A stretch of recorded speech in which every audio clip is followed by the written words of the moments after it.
Just after the law was enacted, you may know that our House Republican leader, John Boehner, said, okay, this is it. It's Armageddon. It's all over. And President Obama said, okay, we'll look around. A few weeks from now, we'll see if cracks have opened up in the earth and asteroids are falling and people are being hauled off in chains and forced to join government-run healthcare plans. We'll see. Well, 2 months later, we have not seen Armageddon.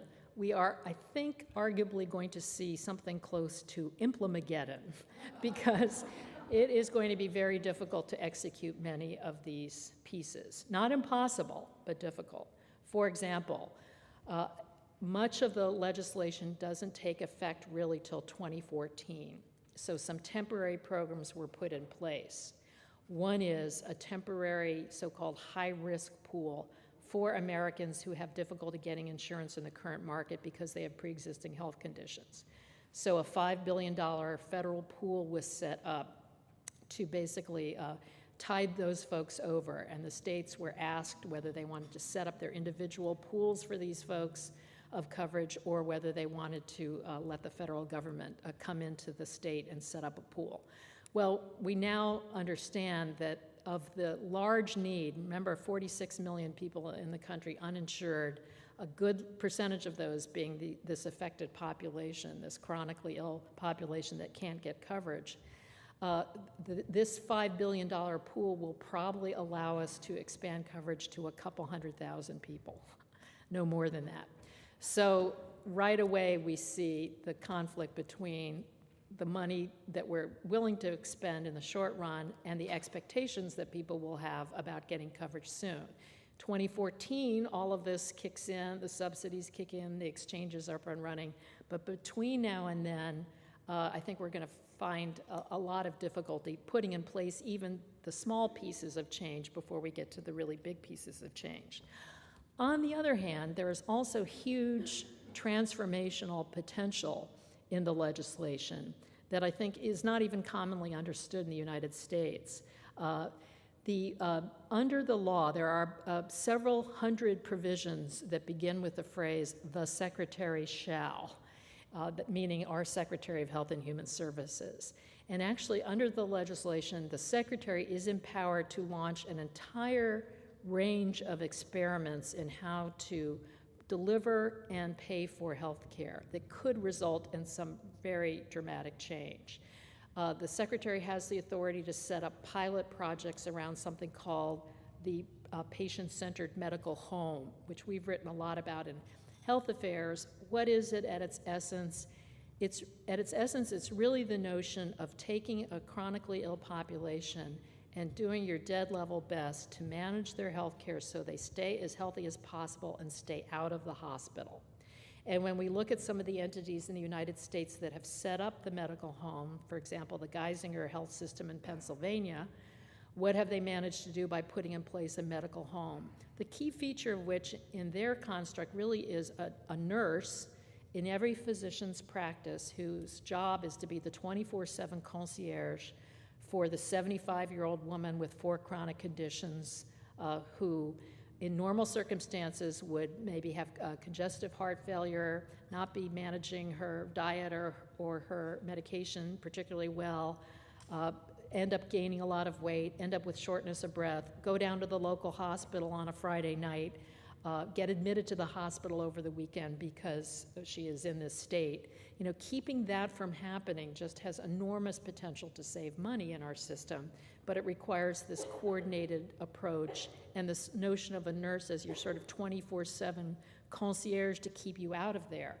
Just putting that in place alone within its system, Geisinger has cut hospital admission rates in some sites by as much as 50% and readmission rates, which is to say readmission when you are in the hospital, then you get out, and then you're back in within 30 days. They've cut those rates by, in some instances, as much as 50%. So just huge savings that we know that can be gained if you're just willing to do things differently. And that requires a different payment model. We are having the same discussion that you've been having here for years about the fee-for-service system and how that needs to be replaced. The Secretary has authority to innovate there as well under the legislation.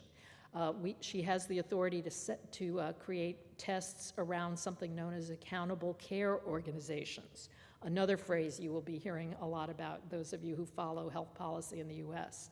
What is an accountable care organization? Work in progress, but at least the idea is it is an entity that's going to be big enough and integrated enough that it could say, we will be accountable for the care of a certain population in an area, say 200,000 or 300,000 individuals. We agree to be paid on a performance basis, so you will pay us if we are improving healthcare outcomes, not just if we're doing stuff to people under fee-for-service. Obviously, it has to be an entity big enough to assume some risk, financial risk, and it also has to be an entity that's integrated enough so that it can say, I'll be accountable for Susan's care, whether she just needs a primary care visit or preventive measures, or if she gets into a traffic accident and has to be hospitalized and undergo rehab care, et cetera. So this is going to drive, and already is driving in the United States, a movement toward more integration and toward payment around values, and coupled with some other things that the Secretary has to do in law, not that she can do, but has to do. She has to put in place a value-based purchasing program to pay hospitals. So they will have to be paid on the basis of whether they are improving patient outcomes. She has to put in place a comparable system to pay nursing homes on the basis of their outcomes, et cetera. So all of these incentives are driving in the direction of more integration and paying for value, paying for quality, and moving away from fee-for-service. If all of that potential truly is seized, we could have a very, very different looking healthcare system some years down the road. Bill Gates, the Microsoft entrepreneur, has a great line which I think is so pertinent in this context. He says that we always overestimate the amount of change that will occur within a few years, and we underestimate the amount of change that will occur over a decade.